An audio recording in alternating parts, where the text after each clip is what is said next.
Weeds have long been recognized as valuable indicators of soil quality, a concept dating back to 50 AD. When the Roman scholar Pliny the Elder observed that certain plants, such as wild plum, elder, oak, and thimbleberry, thrived in areas suitable for wheat cultivation. This early understanding laid the groundwork for how vegetation can inform agricultural practices. Early North American settlers also utilized this knowledge, selecting their farming locations based on the prevalent flora. They noted that regions dominated by white pine often indicated sandy, less fertile soils, while forests of birch, beech, maple, or hemlock signaled more productive land. This practice is particularly useful when cultivating new areas, as it provides insights into soil conditions and informs the appropriate techniques and amendments to use. Weeds thrive in specific conditions because they can outcompete other plants for resources. For example, lamb's quarters flourish in nitrogen-rich soils, while sunflowers can penetrate compacted layers due to their deep taproots. Understanding these dynamics reveals that weeds fulfill ecological roles rather than merely being nuisances. Here's a closer look at various types of weeds and what they indicate about soil health. Cover weeds. These low-growing plants with shallow roots spread across the ground and thrive in sunny yet shallow soils. Protector weeds. Thistles are an example.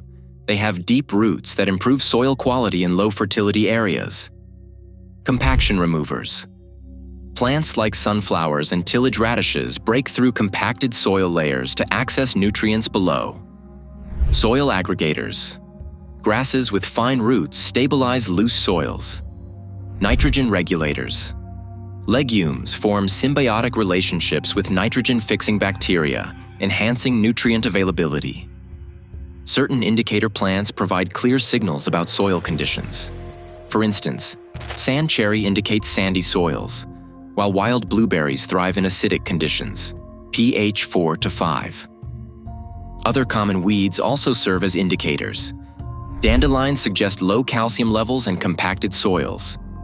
Wood sorrel can indicate high magnesium content. Stinging nettle thrives in rich acidic soils. Chickweed often signifies high nitrogen levels.